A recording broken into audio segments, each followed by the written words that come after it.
Good afternoon.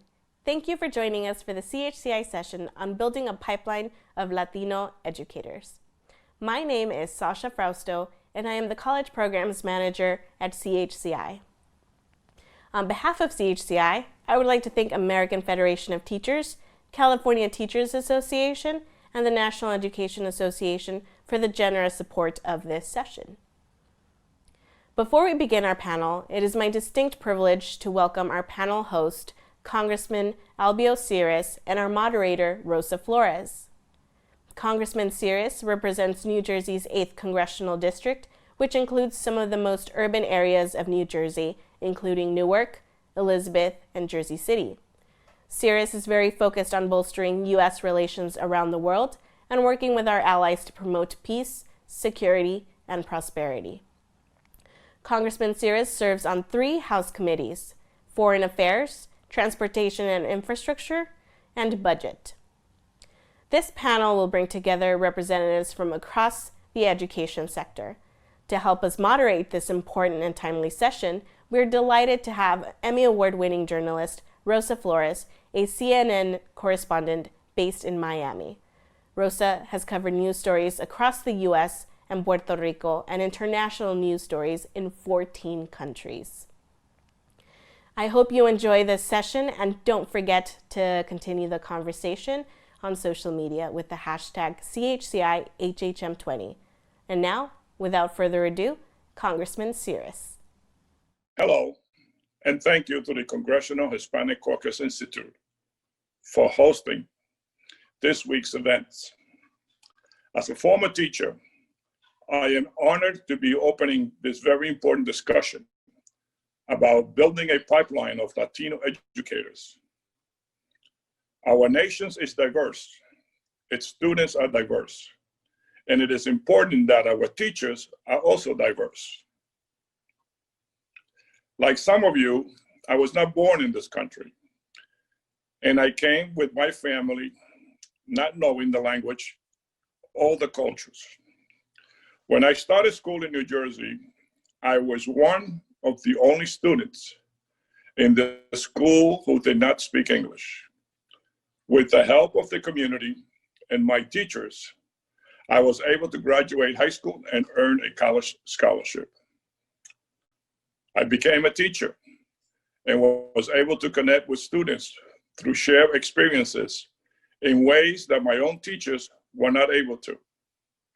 Through my experiences, I understand the importance of a quality education for students in communities across the country. By having more Latino educators, we can ensure that students can see themselves in their teachers and feel a cultural connection. In order to do that, we must find ways to support future educators throughout their academic careers from primary school on. This won't happen overnight, but together we can support a diverse educator force that reflects the diversity of our nation's students. Thank you again for having me, and I look forward to our future successes. Thank you.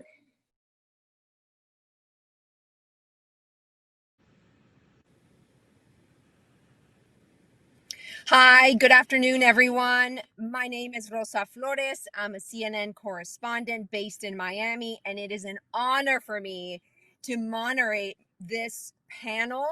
I hope you're not hearing a little bit of feedback, because I am. So if our stage manager can hear me, just want to make sure that everything is okay. I am coming to you live today from my car because I'm actually working, and we'll be doing some live shots after this. That's why you're seeing the background here is a car. But again, this panel is called Building a Pipeline of Latino Educators. And here's the crux of this. Latinos account for a quarter of the students in the American classroom, and yet 9% of teachers identify as Latino. Now, all of this is according to a 2020 New America report. But research shows that educators of color help close the achievement gaps So what's the problem? That is what we are going to explore during our panel today. And that's what I want to do next, introduce you to our panelists. First, we have Jose Enriquez. He is the CEO of Latinos in Action. Born in El Salvador and raised in East Los Angeles, Jose built this nonprofit from the ground up 20 years ago, and its leadership program is now running in more than 200 schools across Utah, Idaho, Colorado, Arizona, California, Nevada, as well as Midwestern, Southern, and Northeastern states. Next, we have Evelyn de Jesus. She is the Executive VP of American Federation of Teachers. She also serves as Vice President for Education of AFT's largest local union, the United Federation of Teachers in New York City. A little bird also tells me that she's the first Latina elected to this position in over 104 years of union history. So huge congratulations. And our third panelist is Dr. Norma Sanchez. She's the Manager of Instruction and Professional Development at California Teachers Association. She specializes in the areas of education policy, accountability, curriculum, and assessment, as well as teacher evaluation, school reform and improvement, and school and district capacity building. Thank you so much to my panel. Thank you so much for joining us. And if you're watching online, we thank you for coming along. Please tweet your comments with the hashtag CHCI2020. Now, the first thing that I want to talk about is to get a little bit of the personal story of our panelists, because they have amazing stories. And we want to start with education, of course. And so we want to start with a little anecdote. And I wanted to share one of mine personally, because I truly feel that education is the equalizer in this country. And I remember being 3 years old in South Texas, in the tiny town of Progreso in the Rio Grande Valley with its dirt roads back then, and realizing that I couldn't speak English, but I knew that my sisters could speak English. And the only thing we did different was they hopped on a school bus every day and went somewhere to school. That's the only thing that I didn't do that they did. And so my goal was to get on that school bus. And my poor mother, because I would hide behind bushes and hide in the ditches. If you're from any of these towns, you know what these ditches look like. I would hide in the ditches, and then I'd run into the school bus because I wanted to go to school, because I wanted to learn how to speak English. That's been my passion for education since I was 3 years old. My poor mother found a school, a pre-K, that I could attend because I was driving her nuts. I wanted to go to school. So I want to learn a little bit about our panelists so that they can share some of their personal stories. Jose, if we could start with you, share a little anecdote. Tell us a little bit about you. Yeah. You know what? Born in El Salvador, raised in Los Angeles. My mom came first the hard way and then sent for us. When I got to Los Angeles, I too wanted to just relate with everybody. Began to understand that education was going to be the only ticket way out, and it was. But what I want to talk about also is that education has also been my way back in. And what I mean by that is I've learned through my master's and my PhD that education doesn't just derive from academia. It also derives from all the schema and background knowledge and beautiful things, just like you shared, Rosa. All these beautiful things that our communities bring, that's also education. So education's also been my ticket way back into my own community to learn and understand that community and then be able to share it. That education, that our communities bring so much more than what people think. And I love education because it goes both ways. We learn from everybody. You're absolutely right. That reminds me of, for example, I remember being in school and using my Spanish to know how to spell words in English. And in my mind, that's how I learned. Evelyn, what about you? So I just want to thank you, Rosa, for having me there on your crazy busy schedule to do this panel. So I also believe that education is a great equalizer. I got involved. I went to school and all that, but then I was a single mom. I left college with an associate's, and I was a single mom with two girls. And as a single mom, I was an advocate for my daughters. And during the Great Asbestos issue, I closed down as an advocate. All this, it was a scandal of 1993 in New York City with Mayor Dinkins. I became an advocate and a voice for the Latino community, not knowing, just asking the right questions, being kind of like a pit bull. And that happened to open the doors for me. When they saw my potential, I became a teacher's aide. And from being a teacher's aide, I then became got a master's in reading, then went back, got a scholarship as a Latina, and then got a master's in special ed and education leadership. And that's how I started. And, you know, it has been tremendous for me because my daughters are both professionals. And now I have my grandkids. One of them is a pre-med student. So for me, education is, as Jose and you have said, it's a ticket out, but it's also the ticket in, as he says. We then go back and give back. And my goal is, as the first Latina at AFT, and all this racial diversity that's, you know, divide that's happening, I want to make sure that Latinos' voices are heard and that we are present and we're at the table and we're never leaving that table. Thank you. You know, you're right. And we got something called ganas. And Yes. Lord help anybody that knows what That's ganas right. means, because That's we're right. there. And that's, I think, what I mean by my yellow bus. I feel like I've gone from one yellow bus to another. I figure out what that bus is, and then I get on the bus, and I don't ask for permission, and I fight for my right to get on that yellow bus. I mean, that's That's the right. story of my life. And I feel That's like right. all of us have that same connection where you want something, you got to go get it. Norma, what about you? Yeah, very similar. So I was 4 years old when I started kindergarten, just because of my age and the way school started. And I spoke Spanish, and I was one of four students that spoke Spanish. And my older brother was already in school; he spoke English. So for me, it was, how do I get to learn what all these other kids know already? And like you, I wanted to be like them. I wanted to learn like them. I felt left out because I spoke Spanish. And luckily, I still maintained a lot of my Spanish at home. I was never embarrassed of it. I actually embraced it and adored Absolutely. it. And so that led me to do really well in school. I went to UCLA, was a double major there, was a teacher in Los Angeles, wanted to give back to my community, and then went to New York City with Evelyn is for 5 years to get 2 masters and my doctorate from Columbia University. Came back and was a professor at UCLA, and now I'm representing teachers in our state. Love it. That's wonderful. You know, there's the si se puede. These are 4 examples of si se pudo, right? Like si se pudo. That's We right. had to go through everything that we had to go through to get there. For anybody watching, if you would like to ask the panelists questions, please type them into the Q&A box. And if you would also like to upvote the questions from other people, please do so. And then later in the session, you're going to be able to hear those questions. I'm going to ask them to the panelists, and we're going to go ahead and start with some of our first questions, because this we were all talking about already. So Latinos, we're everywhere already. We've got the ganas.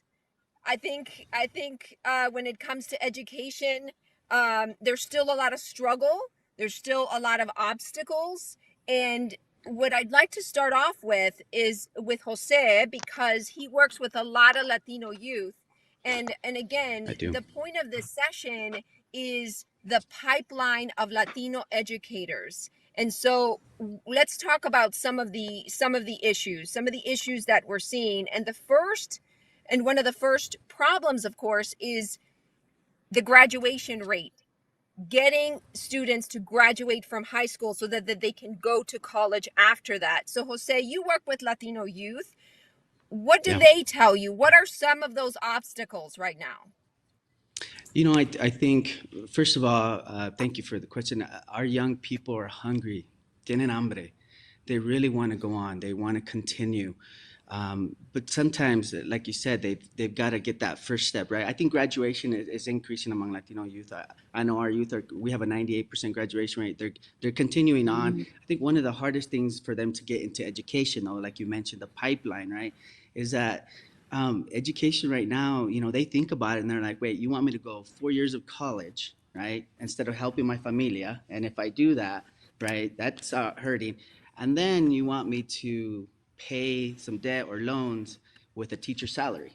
I mean, they're smart, so it's not looking like, wow, I want to definitely do that. So we got to recruit young kids at a younger age to love education for the love of education, right? We as educators don't go into education because of the money. We go because we know we can make a difference. And our young people, by nature, they love and they're familia and they're nurturers. So we got to capture that moment and those things that they so value at a young age so that they can continue at the college level to want to go into education to continue to make a difference in their communities. So our young people are hungry. There are some obstacles.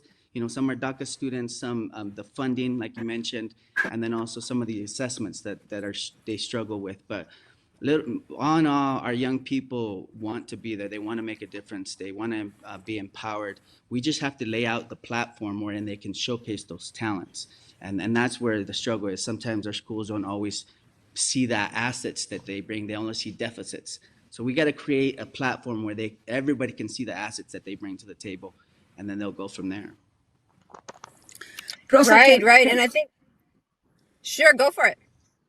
So also, most of the teachers are white teachers, in America. So when our students look at the classrooms outside of Norma, Jose, and myself, they don't look like them. So it doesn't, and I'm going to talk about it later on in some of the questions, but, we got to make it look sexy, and we got to make sure that when they see me, they can see themselves. So, and the whole culture responsiveness, so we're not going to get these teachers overnight, but how do we make them culturally responsive to our students so they know the culture where we come from?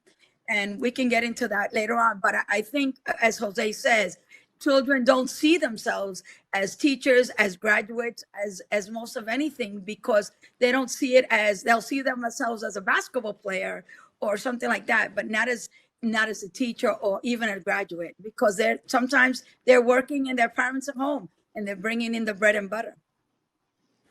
You know what that reminds me of? One of the other things, again, because I've always been very passionate about education. Before I started working at CNN, I worked in local news and started a reading program where I would just go into schools and read to children. And one of the things that I was always captivated by were that in some school districts, there's only a few Latino children. And so when these few Latino children would see me and I would talk to them in Spanish, their eyes would just light up. Yep. Because in some cases, they were the only student, the only Latino student. And so I can only imagine, and maybe one of you can expand on this, how difficult it is in some of these school districts where perhaps you are one of a few Latinos. Because I mean, I know there's a lot of Latinos in this country, but there are still classrooms where there are only a few Latinos. They're struggling with their English. They're trying to also do their best. But to your point, Evelyn, if they don't see other people that look like them within the education system, how hard is it for them to just go beyond that hurdle to see themselves as teachers, as principals, and as administrators? This is why I started Latinos in Action, for that very reason. Latinos in Action is actually a course, it's a class during the school time where our high school and middle school students twice a week during that class time go to their local elementary school to tutor and mentor ESL or kids who are struggling in ESL, so they could see role models, immediate role models, not later where me and Rosa can show up, or Evelyn, But young Latino high school kids are great role models. We have to have them in front of it, because I'm in Utah, Correct. a lot of places where I started, right? And there weren't a lot of educators, so we had to have and create our own pipeline of leaders, right? And we have them. I would say across the nation, we have our leaders in our high school and middle schools. We just have to show them that they are. So create a class that allows them to mentor into these young kids during that class time. But you're right, Rosa, they have to see role models. They've got to see somebody else that can speak their language, that can talk the schema that they're talking, and be able to feel that, right? So I agree with you. And if we can't have educators all of a sudden right now, we can at least have role models in front of them right now. That's a great point. Yeah, And and you I know, the next hurdle after that, sorry, just to get to the next point, the next hurdle after that, after graduating from high school, is graduating from college, which is a huge hurdle for so many of us, myself included. And so I was hoping that Norma could talk about some of the obstacles keeping Latino college students from graduating from college. Yeah, I think one of the biggest obstacles is economics. You know, the lack of either financial support. We alone in our state have our community colleges, our University of California system, and our Cal States is what we call them. And gosh, since the 90s, when I went to UCLA, tuition has increased almost 260% for our students. And our state has actually provided funding for our students and for individuals going into the teaching profession. We have spent over $200 million in various programs, but we're only making a dent.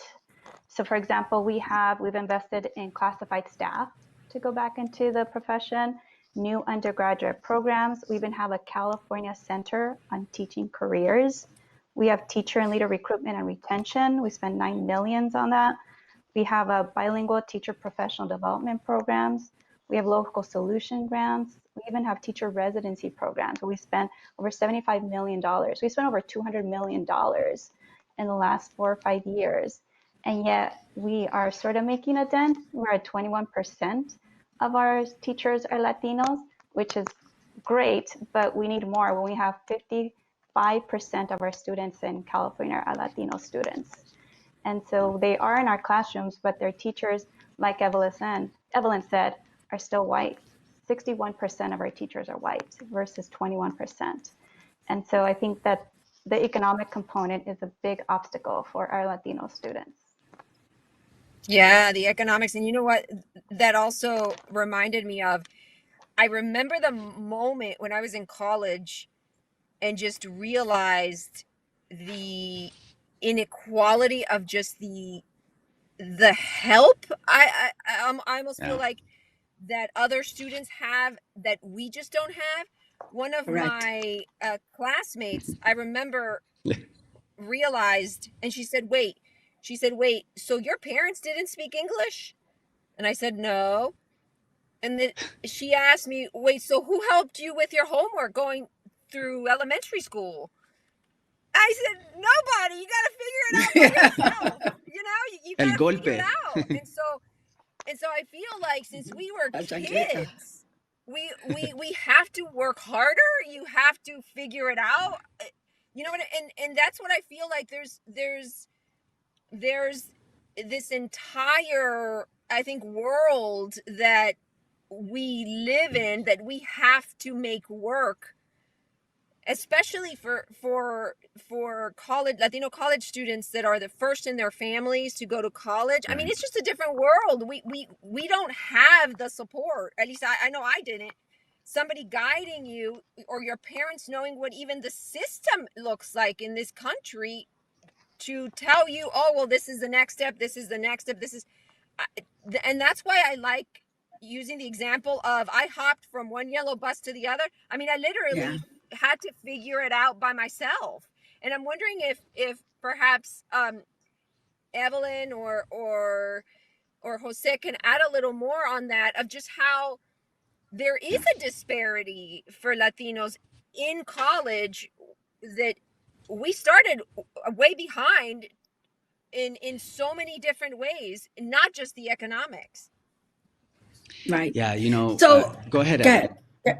No, I just wanted to, what you're talking about is equity, you know? So when we think about equity, you look at two children on a fence, and the one that has more maybe can tip to overlook, where we would have to put books or boxes to look over that fence, because we don't have the same level playing field. And that's the big issue. That's the big question in America. Why do Latino kids are not equitable to the rest of the children? But I want to also spin it. You said something that really sparked my spirit, Rosa. You said I had to work twice as hard. But we honor education. I know myself, I spoke Spanish first. My mother was from Puerto Rico, my father. And education was no joke in my family. The chancleta came out when you didn't do the right thing.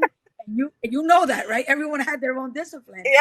But when I graduated, my mother, my father, and my family, there was such a sense of pride and such a sense of accomplishment, because we knew that we didn't have someone dictating to us, oh, go through here, navigate this, you could apply for this. We didn't have that. And when we made it through, even though it was harder and we didn't have the equity, but we have the pride and we have the love and the support. And to see my mother's face um, when I graduated was all I needed, you know.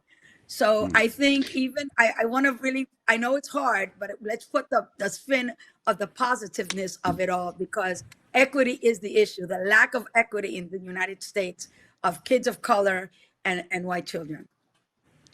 No, you're absolutely I right. And even though it's unequal, I feel that the ganas that we have Exactly. doesn't let us stop, you know. And I think that's the equalizer for us, is keep that ganas going. And if it takes a chancleta, it takes a chancleta. Jose, what were you gonna say? You know what? I completely agree, and I think all of us will agree here. We usually tend to go to those people that know, or a primo or a tia, or hey, and you need a support system. I guess is what I'm saying is, Yeah. within any, at the high school level, at the college, we have to create support systems that will allow us to go and say, "Sabes que? No lo hice. I didn't do it. Can you help me here?" Right? And sometimes it's what you were talking about, Rosa. Your friend said, "You mean you didn't? Your dad? You know, they all have support systems, right?" But mi mamá, she was limpiando casa, she was cleaning houses. That support system was just, it was different. She was a great cheerleader, but wasn't always the best coach, right? My Good mom point. did everything to cheer me on, and I I love loved it. that. But my coaches were around those mentors and other peer groups. This is why I started Latinos in Action, is you need support systems, right? At the middle school, high school, and college, once you get there as well. We have chapters of Latinos in Action there as well. And the way we formulate this class is it's a 30, 40, 30. 30% are high achievers, 40% are right in the middle, and other 30% are your English learners. And that's the makeup of the class, because you have to help each other. No podemos, oh, pues yo vine, I'm third generation, so I don't need to help you. We got to help each other. And I teach our kids that. They've got to help. And that same system we've got to have at the college level and beyond, even the private sector. Like, we've got to get the private sector right here speaking to us. We have to help each other. We can't do this fragmented anymore. We've got to do it together. So, No, you're absolutely right. It definitely has to be a collective effort, lifting each other up and helping each other. There's no other way. Division doesn't take you anywhere. I wonder if there are some partnerships that you know about that exist already that are working, because I know Jose said, you know, that's one of the reasons why you created Latinos in Action. But Norma, or do you know of perhaps other types of whether they're partnerships or other types of policies that perhaps are hitting in that portion to help lift some Latinos? Yeah, I think there's a lots of programs in our state, examples of either at the maybe elementary, middle, and high school, kind of like what Jose said.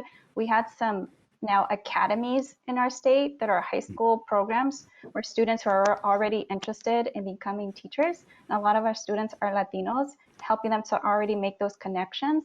And then there's also exactly what Jose said, there's mentoring programs where high school students go back and mentor elementary students, even if it's just in a reading program or a science program or a math program. I know in Anaheim, one of our leaders, Ryan Relas, has this great program called Bros, and those are Latino males, hombres, that are role models for other students, and they go into and support and mentor other students, not just males, but girls too. And so it's just a way to sort of also lift up our Latino males and get interested in education, because we know that Black males and Latino males drop out at a higher rate than most of our other students.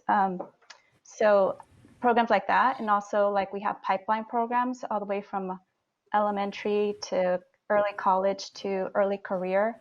And so we sort of thread that needle.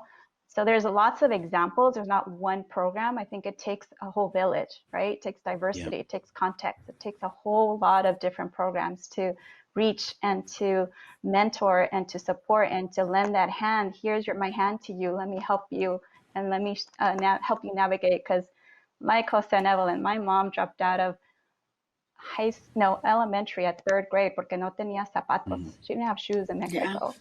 And so she came to this country, and did she make sure I had shoes? And I'm known for my nice shoes. I would show them to you if I could.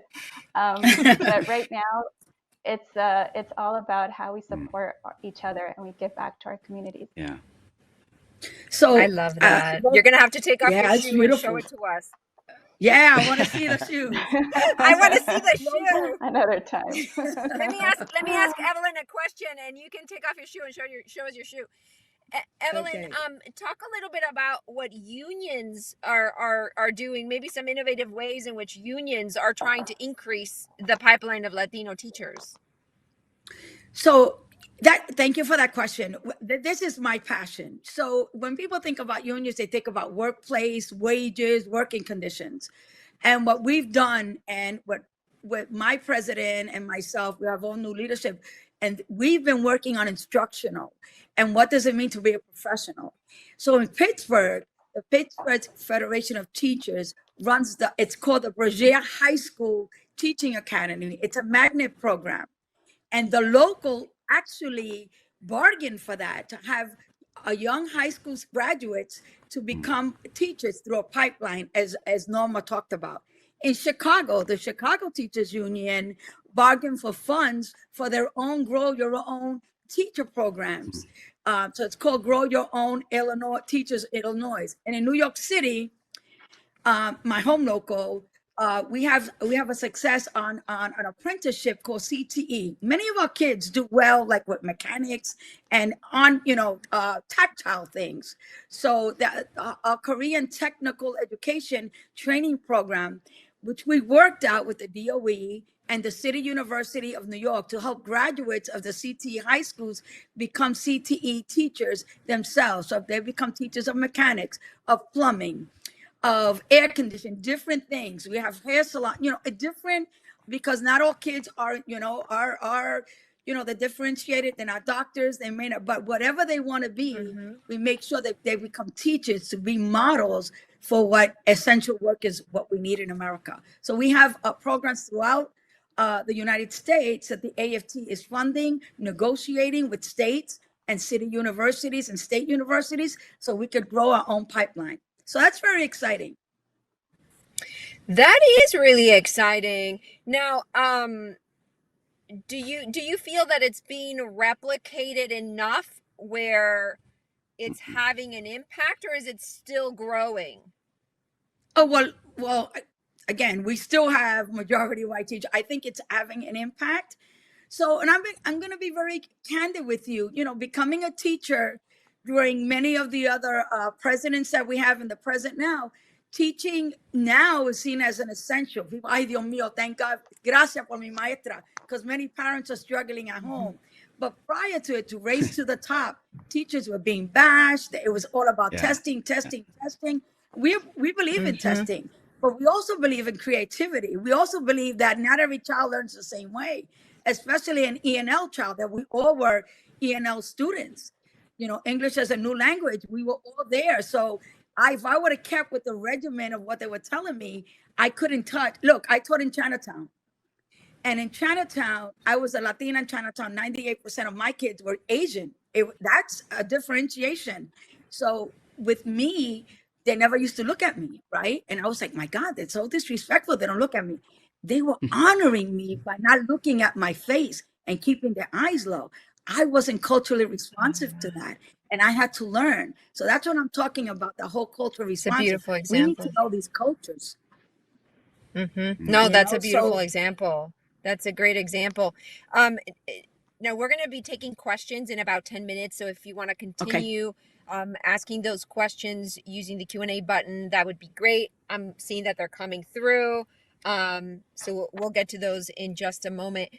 But before we go to the Q&A, there were a few other topics that we were hoping to talk about that perhaps are making the situation worse, that are infringing on this pipeline of Latino teachers. And one of them, Evelyn, you mentioned it, is DACA. All of the uncertainty and turbulence of DACA. I mean, I've interviewed DACA recipients. I've talked to them in multiple states across the country. Just how difficult it has been for so many Latinos and their families to grapple with the fact that they can be okay one minute and they're not okay the next. How does that impact the pipeline of Latino teachers? And I can start with Jose. You know, I agree that we just last week actually had Key Bank, one of the banks out here, said to us, hey, we want to give the scholarship back out. And what's great about being a nonprofit is that you can give it to any student, and I love it. So we chose a DACA student to give this scholarship out, and we're grateful for that opportunity. But there are young people out there that don't have that perhaps go into a college that doesn't allow. So different colleges, different universities have different policies, and so that's been the struggle for some of our students. But we've tried across the board to do fundraising and so forth so that we can have scholarship funding and money for DACA students. The other thing is, even if you have the university or college on board and you graduate, not all districts, are willing to hire. And so that's the other blockade with that. So I'm gonna let Evelyn also talk about this bit. We know that our DACA students are there, they're willing, they're brilliant, sharp, they have so much to offer. So I'm hoping that we can do more with them. Yeah, and they're going through so much. Evelyn, did you want to add something? Yeah, so I don't know if you know, but several states, California, New York, Texas, and New Jersey, have passed laws that allow DACA recipients to pursue professional careers and licenses. And we have to keep fighting for that other states also join in. Other states don't. And right, they don't. So that's one thing we can do for the people that are listening. Call your senators, your congressmen, for the legislators and people that are listening that have that power. We should look at that and really push for that, because that would help the gap, because most of the DACA participants are of color. So that would be great. And that uncertainty, it infuriates me, and breaks my heart when I hear this administration saying they're going to cut DACA. And imagine the fear, as you said, Rosa. I'm working as a teacher. Are they going to take me? Are they going to send me home? Are they going to send me back and I have my family? But I don't know if people are aware that the AFT sued the administration on behalf of DACA members. And our case was one of three that was before the Supreme Court. We won that case. Our DACA teachers who had the courage to stand up and come forward won the case. And let me be clear, we will keep fighting for them. As long as I have breath, we're going to keep fighting. So the big issue is we have to look at the states and see how we can open. We may not be able to open a big case, but start those highways and byways to start those conversations. And the funding is instrumental, as you know. And Norma, Yeah, in California? Yeah, even though we definitely have ability for our students to get scholarships, to have entries into our colleges, to get licensures, and we are a safe zone in our state. But I have to say, students are still scared. They're Yeah. scared that one day to the next, their parents are going to be taken from them. And where are they going to live and where are they going to be placed? And so our teachers have been extremely support for these students pre-COVID, obviously, and even now during COVID. But our teachers were the ones there supporting our students and allowing them to feel safe and create safe zones for them. I have a friend who's a collegiate professor and working with her students and making sure that they came to school when all of this sort of broke. And so we still have a long ways to go, even in those states. But I agree with you, Evelyn, we need more states to be safe zones. Yes. But we still have to support our students and not assume that they feel safe. Right. Well, and those DACA students that are perhaps in college to try to go through the education path and to become teachers and to be role models for the other Latino students behind them. I can't even imagine. I mean, again, I've talked to them, but I still feel for them because I know that just the uncertainty in their lives is just so great that from one moment to the next, they don't know what life is going to look like for them. And Right. Norma mentioned COVID. That was another thing that I was wondering if you guys have heard anything, because I know I've talked to teachers in Florida, some of them anonymously because they can't speak on the record regarding COVID, because now teachers are frontline workers. And at least in this state, in Florida, where I am, some teachers, even though somebody in their classroom was quarantined because of COVID, they're still having to go into the classroom. And so it has really put a lot of pressure on teachers to continue going into a classroom when they don't know if their safety is at risk or if they might bring back COVID home, if they have an elderly parent or a child with pre-existing conditions. And so I'm wondering if, and I'm not sure if Evelyn, you could talk about this. Yeah, Since I can. So yeah, about some of those stresses for students and how that could impact the pipeline of teachers. right. So I think that's $1 million question.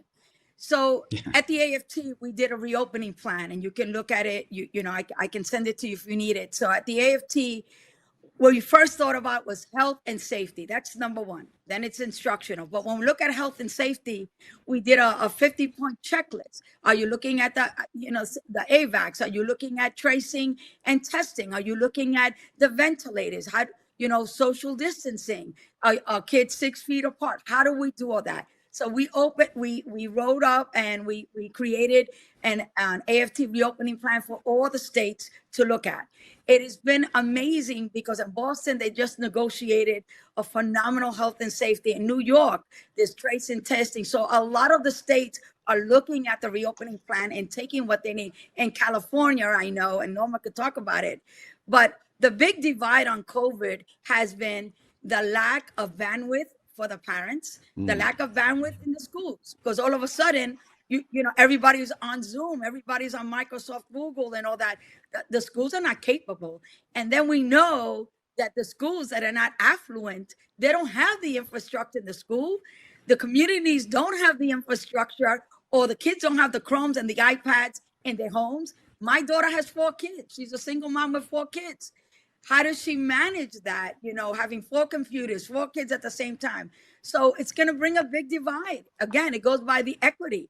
We need federal funds. We need the HEROES Act passed so we can go and open these schools the correct way, the safety way. We can have instruction the right way, have the technology the way we need. We have the answers. We just need the money, and we need Congress and the senators to come in and help us with this federal package. The HEROES Act can really help us now. And I really implore everyone to look at that because, pandemic has taken all the funding. Where do we get? We need that Emergency HEROES Act so we can bring equity to all children and all teachers. Right. No, and going back to that equity, just to level the playing field. That's all we ask. We don't ask for more than that. We're going to go ahead and start with the Q&A. The first question And if you would like to take it, Norma, the first question is, how can we continue advocating for in-state tuition for DACA and undocumented students across the nation? Yeah, that's an excellent question. I think in our state, we definitely are trying to fight the inequality in income and cost of schooling and education. So at one point in our state, all of our Cal States and our UCs were free for all of our residents in the state. So what we're trying to do in California, actually this November, it's a proposition to close the tax loophole for corporations. And so having those funds go back into our schooling system and our communities and other state programs, and hopefully that lowers our tuition and goes back to both our elementary K-12 schools and our colleges. And that's one small thing, but it's expected that billions of dollars would go back into our schooling, just in terms of the actual real estate that these corporations own in our state and are taxed at 1975 rates versus, like everybody purchases their home and you pay the taxes when you purchased your home. And that's what happened to our corporations. We feel like that should be reevaluated for them because we are the 5th largest economy in our state, so they should pay their fair tax. Evelyn, if you'd like to take the next question, it's what is being done to increase the pipeline of Hispanic faculty professors at universities? So some of the things we're doing is we're looking at a lot of the teachers' aides as they come up, becoming teachers and then becoming faculties. We represent universities, we represent most of the schools in the United States. And we're opening up those pipelines, having those conversations, and the funding. Also, the universities know that there's a shortage. So they're also working with us as the union to partner and start programs. And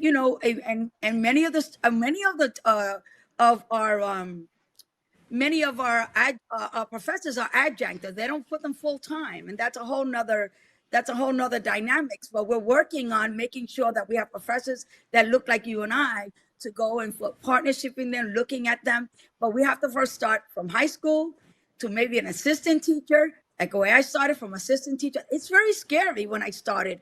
I don't know which way to navigate. City university, state university. Do I become an ESL teacher? Do I become a special ed teacher? How do I? So we're doing like cohorts to walk them through the system, because you could be very smart but not know how to navigate because you come from different countries, the system. So we're doing cohorts of teaching assistants, cohorts of teachers to navigate the system, to go through assistant teachers to professors. To navigate, as you said, Rosa, it's scary to the whole world of university and education. And unless you don't have somebody like Jose said, as a community, that will help you navigate, because you don't worry about that, and you'll worry about the instruction and the content of what you have to deliver. Right. And that's why these organizations that mentor are so important, because they help navigate and help almost like translate what is what, which can be very confusing. Jose, if you want to take the next question, Sure. And that is, how can private, public, and nonprofit sectors collaborate to build a pipeline of Latino educators? I love it. Right now, I think this is why we were able to grow as fast as we've been. Is I've worked a lot with the private sector, nonprofits, and also just a lot of organizations, community orgs. We all have to work together. Perfect example, really quick. Right now, during COVID, I never wished a good pandemic, I guess. We've been pushed to a lot of things. And one of our healthcare providers here in the West, one of the largest ones, came to us and said, we want to do more with the families. And I said, we need to do more. Our kids are in the homes. And then we had another educational program who gives micro-credentials to teachers. So I said, can we micro-credential our students while they're in their home? And this healthcare provider said, can we train your students to screen their parents so that they can educate their parents on social determinants of health, like high blood pressure, high diabetes, mental health? And I said, yeah, because all they're doing is screening, and they'll learn it, and they'll teach their parents what this number looks at, what it means at the top and the bottom for high blood pressure, and teach their parents. Then they benchmark everything. They teach them. They'll send it back to the healthcare provider. The healthcare providers gives them the screening. They share it with their parents. Now they're educating their parents in healthy living, right? So you're doing it within the home, and that's a partnership with one of the biggest healthcare providers, right? To have our young people educate their parents. Could we do the same thing with financial literacy, right? With the bank, and have their parents teach, our kids teach their parents on taxes, interest rates, debt, et cetera, et cetera. We can do so much within the home with partnerships. And I want to micro-credential our students and so much more, because they have the brains and the ability to do that. And they also have an audience, because where are they going to go? The parents are there. They're going to teach them. They're in the home, right? So I think there's a lot of ways we can do, a lot of things we can do with a lot of partners if we just are innovative and creative. And I think I've loved this nonprofit area, because I've been able to do that outside of the system. I was an administrator for 12 years in the system, and finally said, I want to do my own thing, and this has allowed me to do that. I think the partnerships need to come together more often to create innovative ways to do things. Yeah, for sure. It's through partnerships that we can really capitalize on all of those relationships and know-how.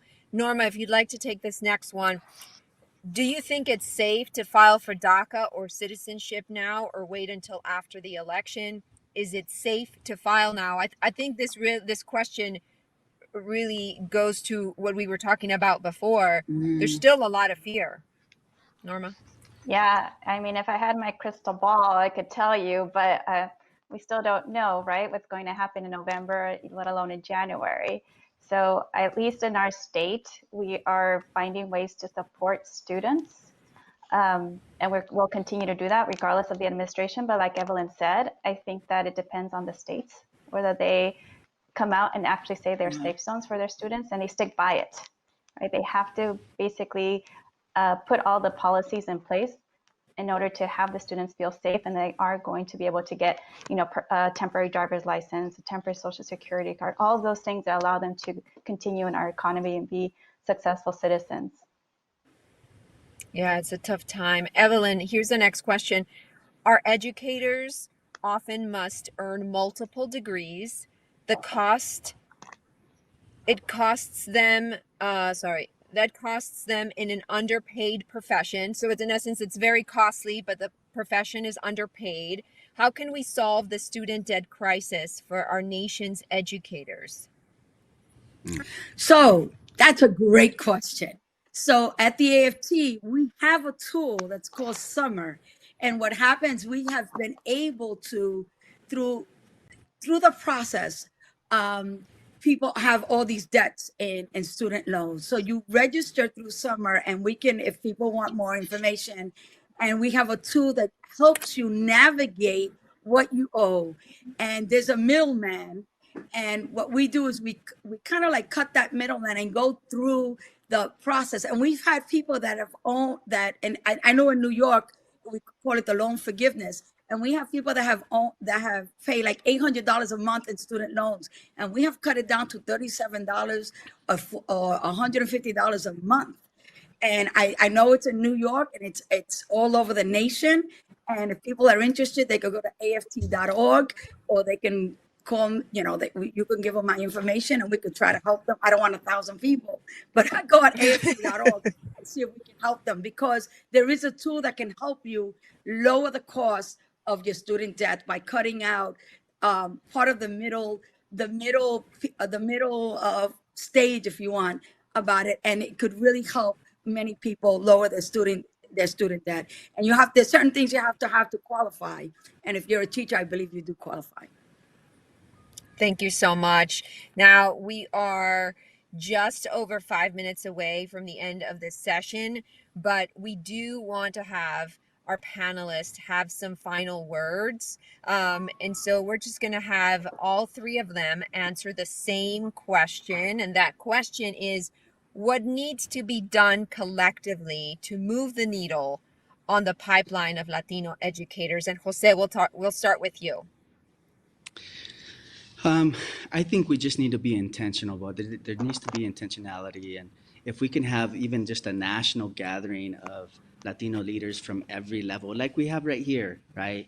To really hone in and be intentional about what we can do from step 1 to step 20, right? And then see how we can scale that.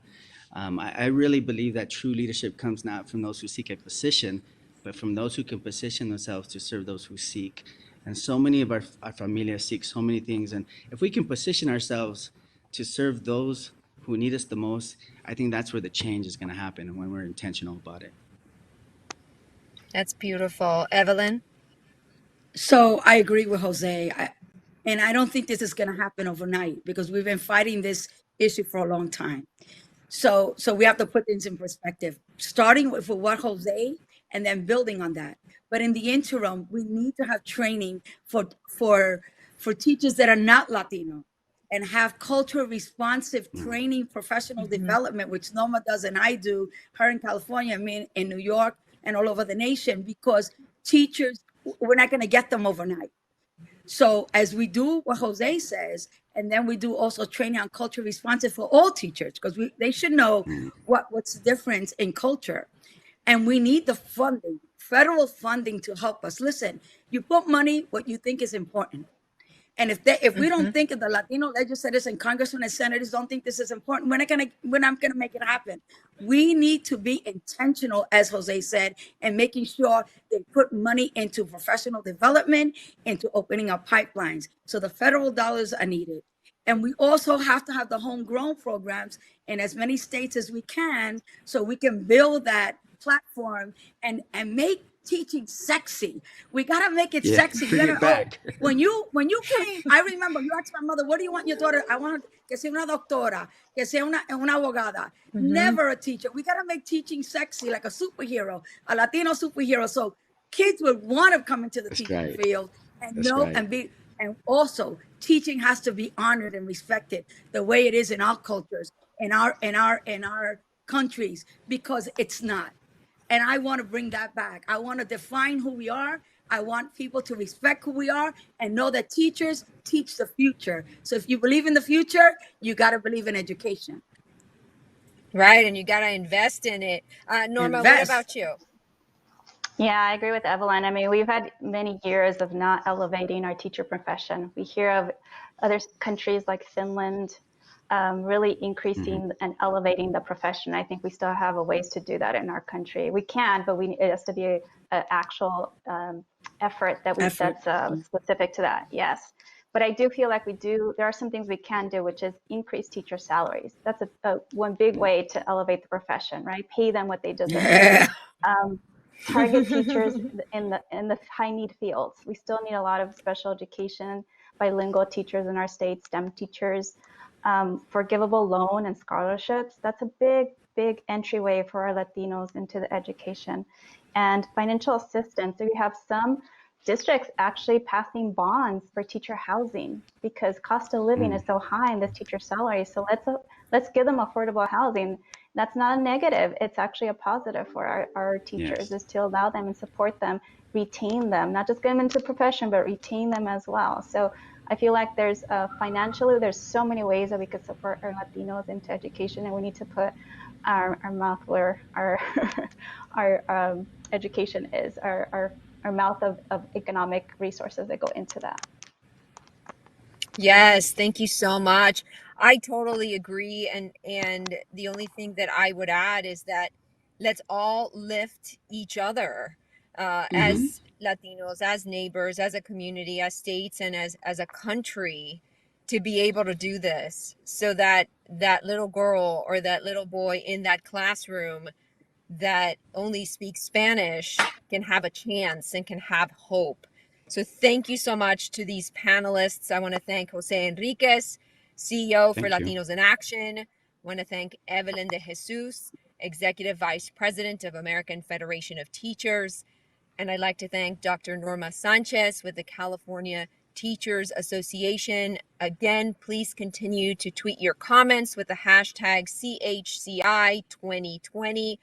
Again, I'm Rosa Flores, I was live from a car today because I'm a correspondent for CNN and I'm still running around doing lives. I appreciate your time so much. I really hope that you found this session engaging, and I just want to wish everyone a wonderful day, and thank you so much.